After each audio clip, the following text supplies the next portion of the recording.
when first contact with humans escalated into war. Part 1. The Arrival. The massive Takari ships broke through the darkness of space like metallic islands, their hulls reflecting the distant sun as they approached Earth's orbit. It was June 15, 2089, a date that would be remembered in human history forever. On Earth, the first signs came when communication satellites began picking up strange signals. Space agencies worldwide scrambled to decode them. At NASA headquarters, Dr. Suhan stared at her monitor with wide eyes. "It's definitely not one of ours," she said, running her fingers through her short black hair. "And it's not random noise, either." The room fell silent. After decades of searching the stars and finding nothing, something had finally found us. Within hours, the alien vessels had positioned themselves in a perfect formation around Earth. Their technology was unlike anything humans had built, sleek, almost organic-looking crafts that seemed to bend light around them. The largest ship was nearly 3 kilometers long, making the International Space Station look like a toy in comparison. The world's governments tried to keep the news quiet at first, but amateur astronomers had already spotted the ships. Videos spread across social media like wildfire. Some people panicked, others celebrated. Most just watched their screens in stunned silence. Then came the message. It appeared simultaneously on every connected device worldwide. A simple greeting in perfect English and several other Earth languages. The aliens called themselves the Takari, and they came in peace and mutual interest. 3 days later, a smaller Takari vessel descended to meet with Earth's hastily assembled first contact team at a remote airfield in Australia. Dr. Han was there alongside representatives from major world powers and the Secretary General of the United Nations. The Takari that emerged looked almost human. If humans had silvery blue skin, stood 7 feet tall, and had eyes that reflected light like a cat's, they moved with unsettling grace, as if gravity barely affected them. "We bring gifts," said the lead Takari, introducing himself as Ambassador Krell. His voice had an odd musical quality. "Knowledge, technology, medicine. We ask only for resources in return." Captain Tae Kim of Earth's Unified Defense Force stood at the back of the meeting room, arms crossed. Something didn't feel right. The Takari were too perfect, their offers too generous. "And what resources exactly do you need?" he asked, stepping forward. Ambassador Krell turned those reflective eyes toward him. "Nothing your planet cannot spare. Certain minerals, water, biological samples." The negotiations seemed to go well. Within a week, the Takari had shared technologies that cured 3 previously untreatable diseases. They helped improve Earth's energy systems. They offered to take human representatives to visit their ships. Dr. Han was among the first humans allowed aboard the main Takari vessel. She marveled at their advanced systems, while diplomatic talks continued planetside. But during a tour of what appeared to be a scientific section, her guide was called away briefly. Left alone, Han noticed a terminal with moving symbols. Something about the pattern looked familiar, similar to how Earth scientists categorized species. Curiosity got the better of her. She approached the screen and touched a symbol that resembled Earth. The display changed, showing human figures and text in the Takari language, but one phrase had been translated to English. Category 3 Acquisition Target. Han's blood ran cold. She quickly took photos with the hidden camera in her glasses before her guide returned. Back on Earth, linguists worked through the night to translate the rest of Han's discovery. By morning, they had confirmed her fears. The Takari weren't visitors, or potential allies. They were assessing Earth for conquest. Captain Kim received the news while visiting the Joint Military Command Center in Seoul. "We need to warn the world leaders," he said. "Cancel all agreements until we know." He never finished the sentence. The sky outside the window suddenly blazed with light as the first Takari weapons fired from orbit.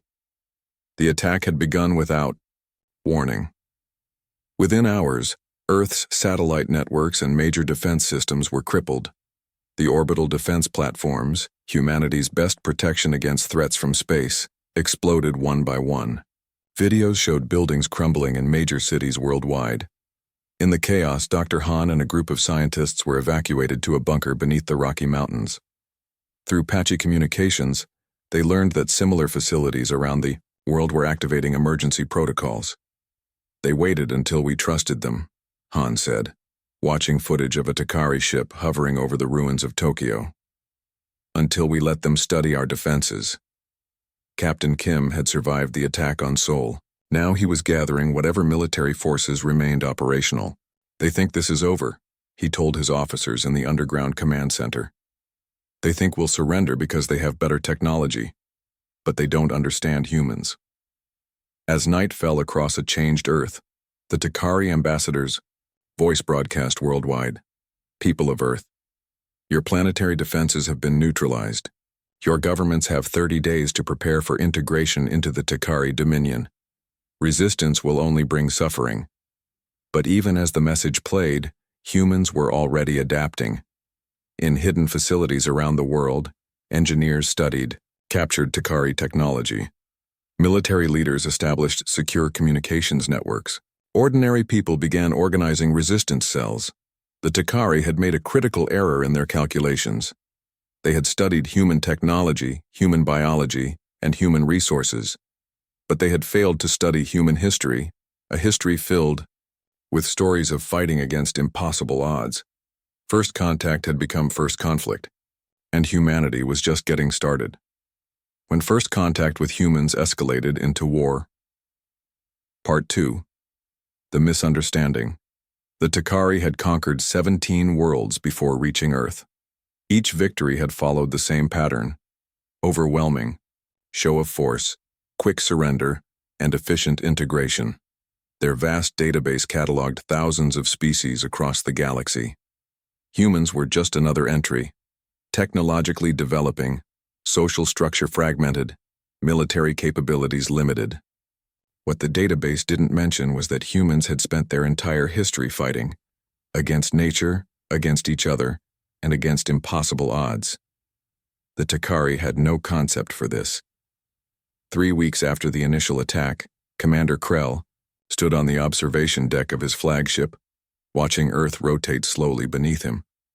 The blue planet should have surrendered by now. Instead, his scouts reported increasing resistance. "Explain to me again," he said to his science officer, "why these humans continue fighting when they cannot win." The science officer, younger and less experienced with conquest, consulted her datapad. They appear to draw motivation from historical precedents of overcoming superior forces. It's unusual. Krell made a sound that in Takari indicated frustration. "Show me their response levels." A holographic map appeared showing red dots where human resistance was strongest. The dots weren't diminishing, they were multiplying.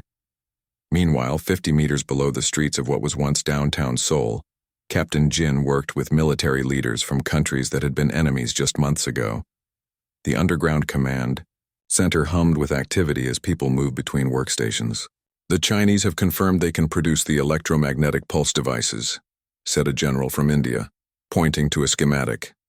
"But we need at least 3 more weeks." "We don't have 3 weeks," Jin replied, studying the latest satellite. Images smuggled from a scientist who was pretending to cooperate with the Takari. "They're bringing in more ships. We need to move faster." Across the room, a young lieutenant approached with a tablet. "Sir, we've received a message from Dr. Han's team." Jin took the tablet, his tired eyes widening as he read. "They've done it," he said, looking up. "They've decoded part of the Takari language." In her hidden laboratory beneath the Rocky Mountains, Dr. Han hadn't slept properly in days. Coffee cups littered her workstation as she explained her findings to the assembled scientists. "The Takari don't just want our resources," she said, pulling up images on the main screen. "They fundamentally misunderstand us. Look at these classifications." The screen showed Takari symbols with translations. Category 1, partner species. Category 2, servant species. Category 3, acquisition target. They've placed us in Category 3, Han continued. But here's the important part. They've never encountered a Category 3 species that didn't surrender within their calculated time frame. They don't have protocols for this situation. A physicist from Brazil leaned forward. So they're confused? More than confused, Han replied. They're starting to worry. Their entire expansion strategy depends on quick, efficient conquests. We're forcing them to use more resources than planned. And every day we resist, we learn more about their technology. The Takari had expected Earth to be like other conquered worlds, cowed by superior technology, willing to accept a place in the hierarchy of the Takari dominion. Instead, humans were adapting with frightening speed. In Tokyo, engineers had already reverse-engineered components from a downed Takari scout ship. In Rio de Janeiro, a teenage hacker had found weaknesses in Takari communication systems. And in 1,000 small ways, across every continent, humans were refusing to accept defeat. Commander Krell received increasingly troubling reports. His supply lines were being attacked, his scout ships were disappearing, and most concerning, his attempts to establish administrative centers on the surface were meeting fierce resistance. These humans, he told his council, do not behave logically. Our historical data shows that species at their development level always surrender when faced with our level of technology. His security chief, a veteran of many conquests, looked uncomfortable. Sir, I've been analyzing their historical conflicts. These humans have a concept they call guerrilla warfare. They don't fight according to conventional military doctrine. They adapt, hide, strike where we're weak, then disappear. That's not warfare, Krell said dismissively. That's primitive. With respect, sir, the security chief continued, it's effective. We've lost more scouts in the past week than in our last 3 planetary acquisitions combined. Back on Earth, the first major counteroffensive was taking shape. In a hidden airfield in the Australian outback, pilots trained on modified aircraft equipped with salvaged Takari technology. They weren't trying to match the aliens in direct combat. They were preparing to exploit a weakness. The Takari rely heavily on automated systems, Jin explained during a secure video conference with resistance leaders worldwide. Dr. Han's team has identified a frequency that disrupts their targeting systems. It won't work for long, they'll adapt. But it gives us a window. Dr. Han nodded on the split screen. We've also discovered something about their psychology. The Takari evolved from pack hunters. They don't understand our willingness to sacrifice for others. It confuses and disturbs them. How do we use that? Asked a commander from Kenya. We make them uncomfortable, Han replied. We show them that their usual playbook won't work here. As the meeting continued, Jin received a message on his private channel. The underground manufacturing facilities in China had completed the first batch of weapons based on reverse-engineered Takari technology. They weren't as advanced as the alien weapons, but they were good enough to hurt them. 30 days after the initial invasion, the deadline the Takari had set for Earth's surrender, Commander Krell addressed his officers. The integration period has expired, he said, yet the humans continue to resist. We must escalate our approach. But as he spoke, warning alarms blared across the ship. On screens throughout the command center, officers watched in shock as dozens of small, fast-moving craft rose from Earth's surface. They weren't heading for the Takari ships. They were targeting the communication relay stations the aliens had positioned in orbit. The misunderstanding was becoming clear to both sides. The Takari had expected submission based on their experience with other species. Humans had expected aliens to understand something fundamental about them. When cornered, humans didn't surrender. They got creative, they got determined, they fought back, and the fight was just beginning. When first contact with humans escalated into war. Part 3. The human response. 90 days into the occupation, Earth looked different. Takari ships hovered over major cities, their sleek hulls reflecting sunlight during the day and glowing with eerie blue lights at night. Automated drones patrolled the streets. To anyone watching from space, it might have seemed that humanity had finally accepted defeat. But beneath the surface, sometimes literally, a different story was unfolding. In an abandoned subway tunnel, under New York, 20 people huddled around a makeshift holographic display. The image showed a three-dimensional map of Takari patrol routes. "They're creatures of habit," said Raj, a former taxi driver who now led one of the largest resistance cells in North America. "Every drone follows exactly the same path at exactly the same time. They're efficient, I'll give them that."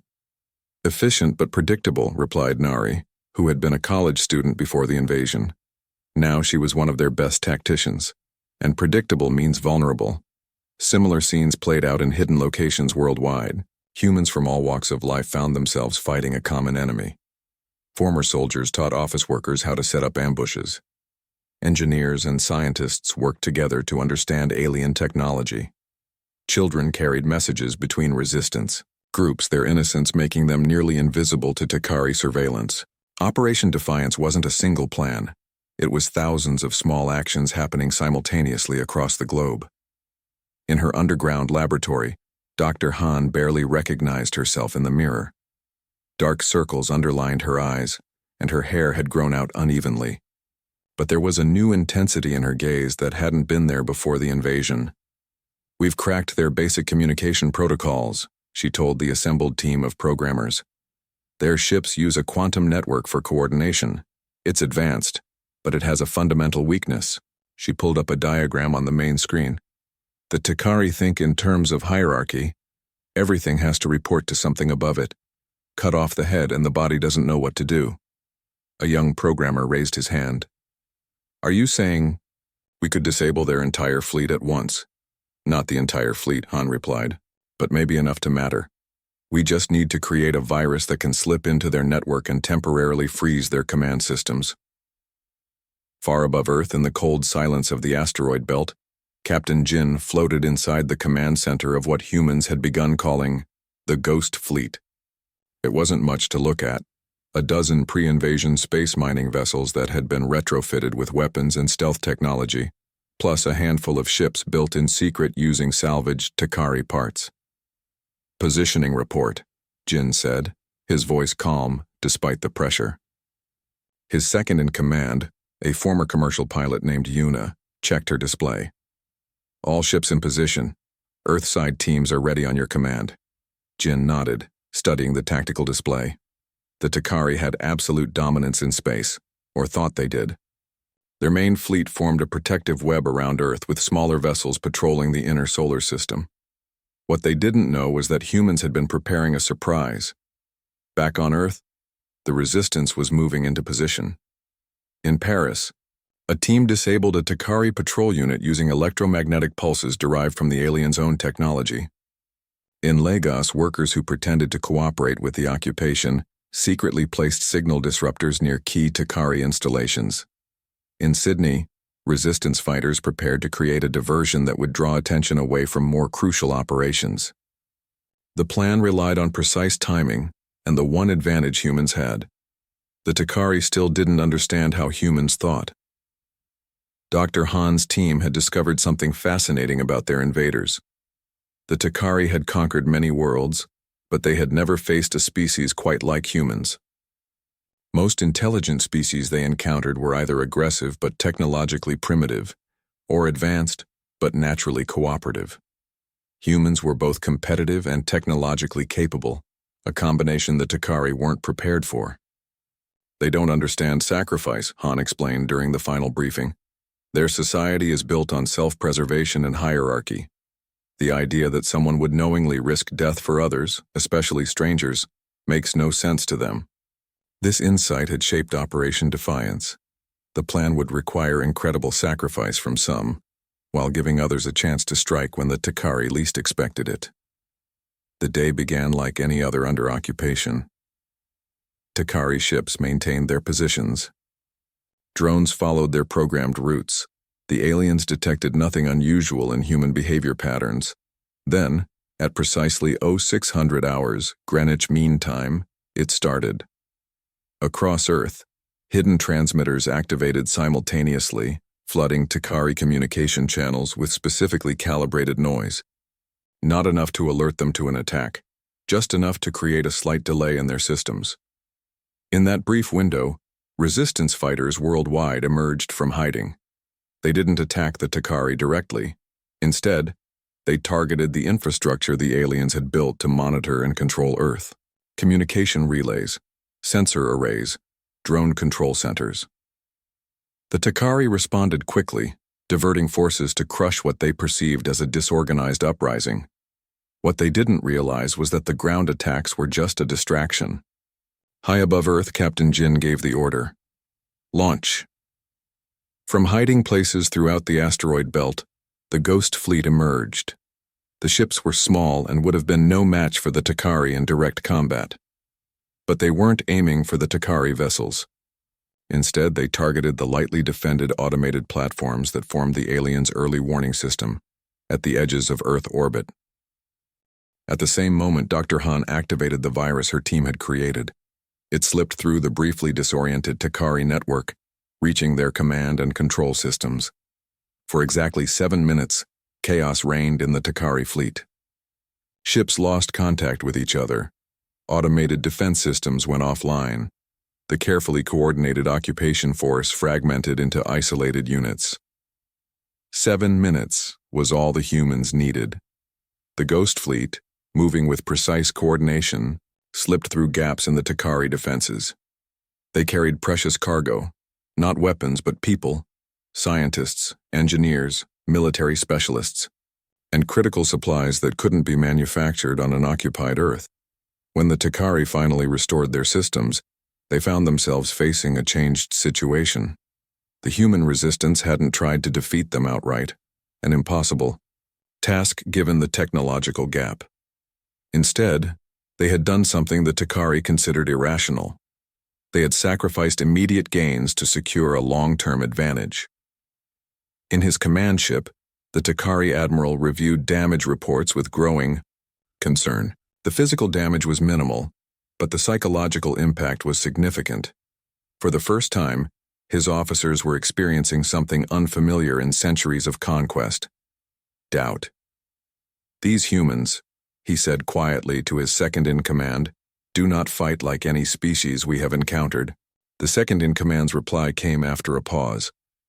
Perhaps we should reevaluate our assessment of their capabilities. On Earth and in hidden bases throughout the solar system, humans celebrated a small but significant victory. But Captain Jin, Dr. Han, and other leaders knew the truth.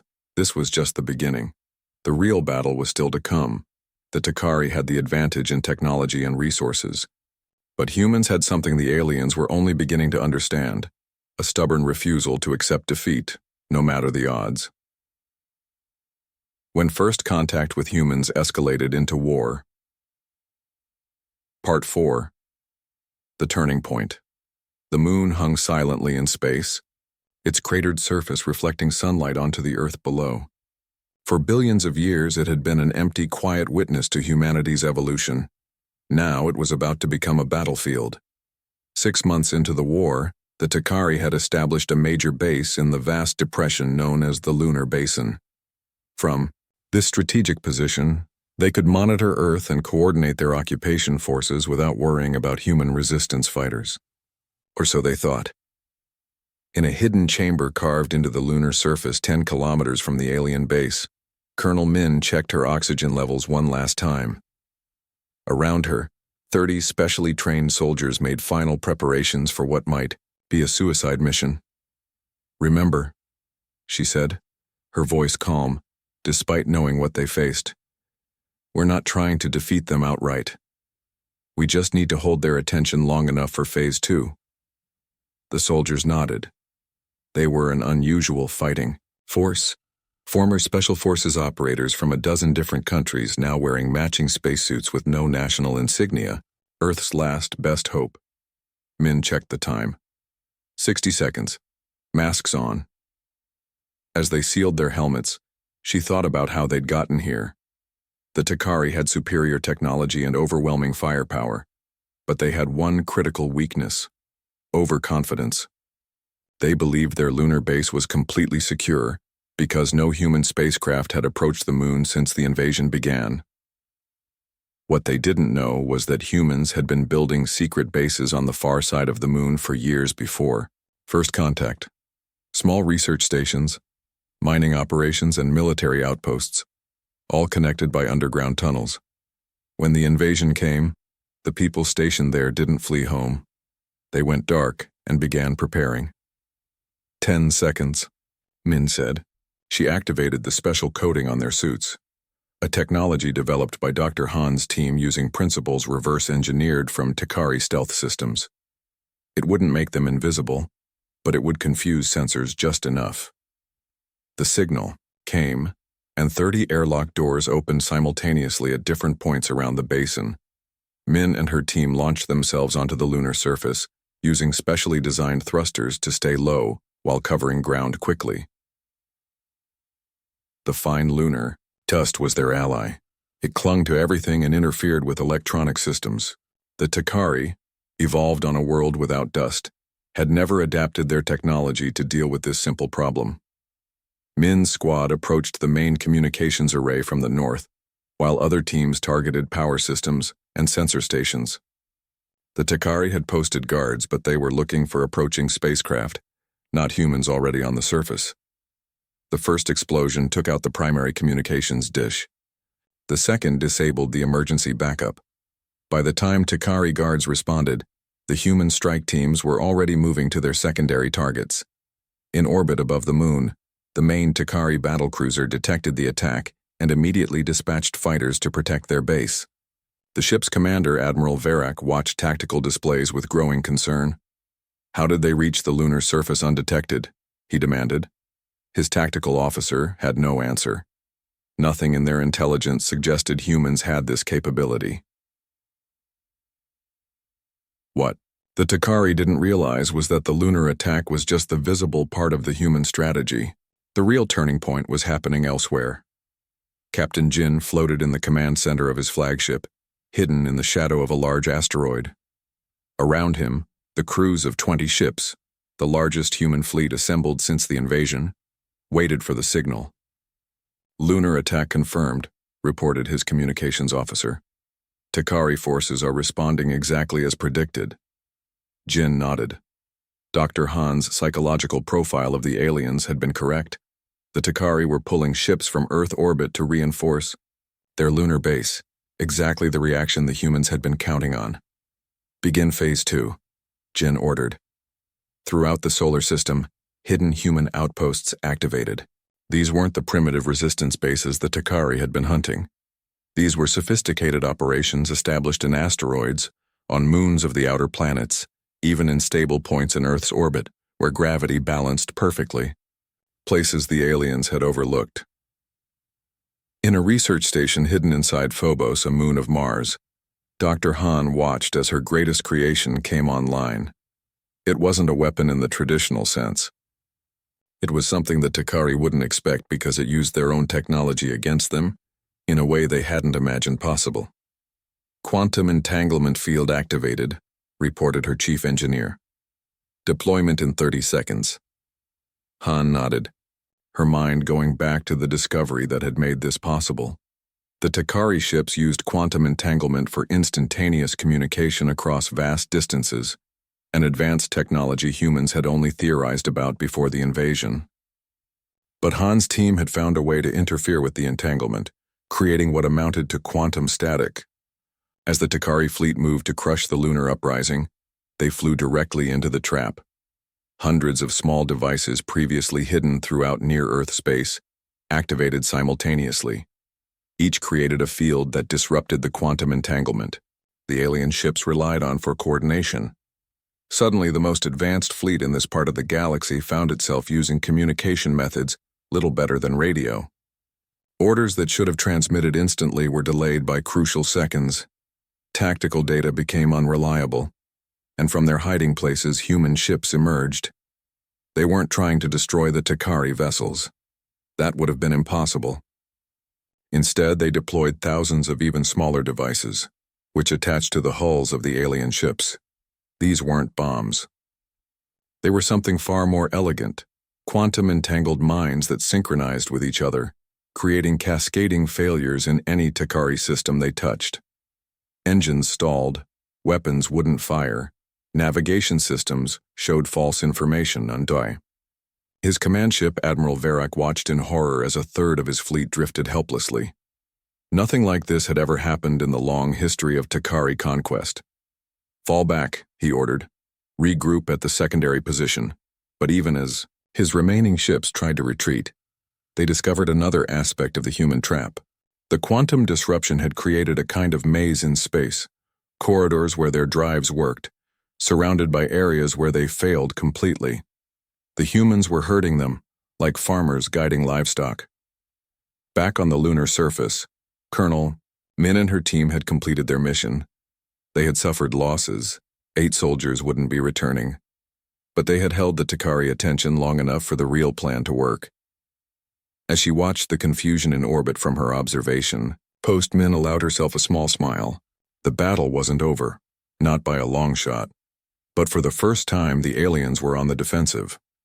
In his flagship, now retreated to a safe distance, Admiral Verak did something unprecedented in his career.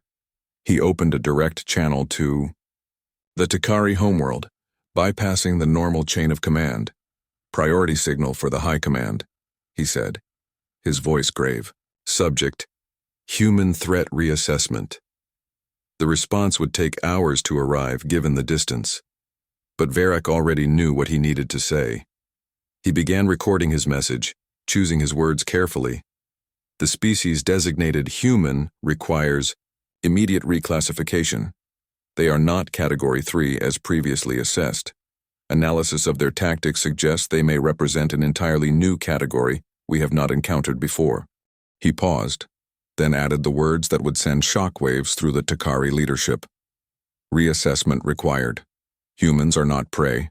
They are apex predators in hibernation. And we have awakened them. On Earth, in lunar bases, and in hidden outposts. Throughout the solar system, humans monitored the aftermath of what would later be called the Battle of Lunar Basin. It wasn't a decisive victory. The Takari still controlled Earth's orbit and had overwhelming technological advantages. But something fundamental had changed. The invaders had discovered that technology alone wasn't enough. They now faced an enemy that used creativity, sacrifice, and sheer determination to overcome seemingly impossible odds. The war was far from over, but the turning point had arrived. When first contact with humans escalated into war. Part 5. The Resolution. The massive observation dome aboard the neutral station gave a perfect view of Jupiter. The gas giant's swirling storms provided a dramatic backdrop for what many were calling the most important meeting in human history. 2 years had passed since the Takari ships first appeared in Earth's skies. 2 years of fighting, adaptation, and staggering loss on both sides. Now, representatives from Earth and the Takari Dominion sat across from each other at a long table made of Martian stone, neutral ground, orbiting the solar system's largest planet. Dr. Han smoothed her formal jacket, feeling strange in clean clothes after so long in hidden laboratories and resistance bases. Beside her sat Captain Jin, now Admiral Jin, his face bearing new scars from a battle in the rings of Saturn. General Min, the hero of the lunar basin, completed the human delegation's leadership. Across from them, 3 Takari representatives waited. Their silver-blue skin seemed to shimmer under the station's lights. Admiral Verak led their delegation, flanked by 2 others introduced as members of the Takari High Command, a sign of how seriously they now took humans. The neutral station had been constructed specifically for these talks, using technology from both species under the supervision of observers from the Galactic Council, an organization humans hadn't even known existed before the war. The Council had taken notice when a supposedly easy conquest turned into the Takari's first major military setback in centuries. "We are prepared to discuss terms," Verak said, his translated voice carrying clearly across the table. 2 years ago, such a statement would have been unthinkable. The Takari never negotiated with Category 3 species. They conquered them. But much had changed. After the Battle of Lunar Basin, the war had entered a new phase. The Takari still controlled Earth's orbit, but humans controlled the surface and had established a significant presence throughout the solar system. Neither side could achieve a decisive victory without costs too terrible to contemplate. "Before we begin," Admiral Jin said, his voice steady, "I want to be clear about one thing. Earth will never accept any form of subjugation or integration into your dominion. We come to this table as equals, or not at all." A few years earlier, such boldness would have been met with dismissal or even punishment. But Verak simply nodded. "That is understood." The negotiations lasted 12 days. Both sides had prepared extensively, knowing the future of two species hung in the balance. They discussed boundaries, technology exchange, reparations, and security guarantees. The humans insisted on complete withdrawal of all Takari forces from Earth and its immediate vicinity. The Takari demanded assurances that humans wouldn't use their newly acquired technological knowledge for aggression beyond their solar system. Underlying it all was a fundamental shift in how the Takari viewed humans. What had begun as a routine conquest had forced them to reconsider their entire approach to expansion. On the 8th day, during a break in formal talks, Verak approached Dr. Han as she stood alone at the observation window, watching Jupiter's great red spot rotate slowly into view. "Your species continues to surprise us," he said, joining her at the window. Han glanced at him sideways. "Is that why you're really here? To understand what went wrong with your conquest?" Verak was silent for a moment. "Partially," he admitted. "In 900 years of expansion, we have never encountered a species that fought as yours did. Our analysts still struggle to understand how a technologically inferior species could force us to this table." Han looked back at Jupiter's swirling clouds. "You studied our technology, our resources, even our biology. But you never studied our history." "Explain," Verak said. "Humans have been fighting against overwhelming odds for our entire existence," Han replied. "First against nature, then against each other. Every major human breakthrough came from overcoming seemingly impossible challenges. You categorized us as prey, but we've always been survivors." Later that evening, in the human delegation's quarters, General Min expressed what many felt. Can we really trust them? After everything they've done? Admiral Jin considered the question carefully. Trust isn't necessary for peace, just mutual understanding. And what do they understand now that they didn't before? Min asked. Dr. Han looked up from the draft agreement she was reviewing. They understand we're not just another conquest. We've shown them that diversity in the galaxy isn't just about different biologies or technologies. It's about different ways of thinking. On the 12th day, both delegations gathered for the formal signing ceremony. The terms weren't perfect for either side, but they were sustainable. The Takari would withdraw completely from Earth space. Humans would gain limited access to advanced technologies but accept restrictions on military expansion beyond their solar system. For 50 years, both sides would exchange ambassadors and scientific missions. Most importantly, Earth would be formally recognized as an independent power, not a subject world of the Takari dominion. As the human delegates prepared to sign, a small commotion arose from the Takari side of the room.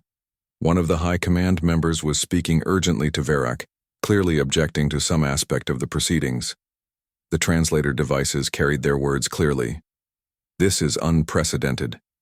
No category, 3 world has ever received such terms. Verak's response was equally clear. They are no longer Category 3. The classification system itself requires revision. The signing proceeded. Centuries of Takari expansion policy changed with the touch of a stylus to a digital pad. The war that had begun with first contact was officially over. Afterward, at the formal reception, representatives from both species mingled awkwardly under the watchful eyes of Galactic Council observers. The observers had made it clear that the outcome of this conflict would determine humanity's standing in the wider galactic community, a community Earth hadn't even known existed 2 years earlier. Near the end of the reception, Verak approached the human delegation one last time.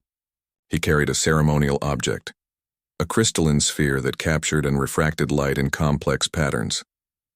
This is customarily given when the Takari recognize a new power, he explained, presenting it to Admiral Jin. Though usually, it is given to allies we have helped elevate, not adversaries who have earned respect. Jin accepted the sphere with appropriate formality. Perhaps we need not remain adversaries. Indeed, Varrock replied. Then, in an unprecedented gesture, he added words no Takari admiral had ever spoken to a conquered, or nearly conquered, a world. We came seeking resources and found instead a lesson. The universe's most dangerous force is not technology, but the will to survive. This lesson has cost both our peoples dearly, but it may prove valuable to us both in the times ahead. As the Earth delegation prepared to depart the neutral station the next day, Dr. Han took one last look at Jupiter through the observation dome. The massive planet had been there long before humans or Takari existed, and would likely remain long after both species were gone. "What are you thinking?" Admiral Jin asked, joining her. "I'm thinking about how small we all are," she replied, "and yet how significant our choices become." The journey home took 3 days aboard the new hybrid ship, human design powered by Takari technology. As they approached Earth, the planet came into view on the main screen. Parts still showed scars from the war, but the Takari occupation forces were gone, their ships retreating to the edges of the solar system as agreed. General Min joined them on the bridge. "So what happens now?" she asked. Admiral Jin studied the blue planet growing larger on the view screen. "Now the real work begins. Rebuilding, learning, preparing." "Preparing for what?" Min asked. Dr. Han answered softly. "For whatever comes next. The galaxy is bigger and more complex than we ever imagined. This was just our first step into it." As their ship descended toward Earth's atmosphere, news of the successful peace agreement was already spreading worldwide. Humans were emerging from 2 years of occupation and resistance to begin a new chapter, not as victims or conquerors, but as equals in a much larger community of worlds. First contact had led to war, but from that war came understanding, and from understanding, a fragile peace that offered hope for both species. It wasn't the first contact anyone had wished for, but perhaps in the long view of history, it would prove to be exactly what both humans and Takari needed to grow beyond their limitations. The universe, after all, had always favored those who could adapt.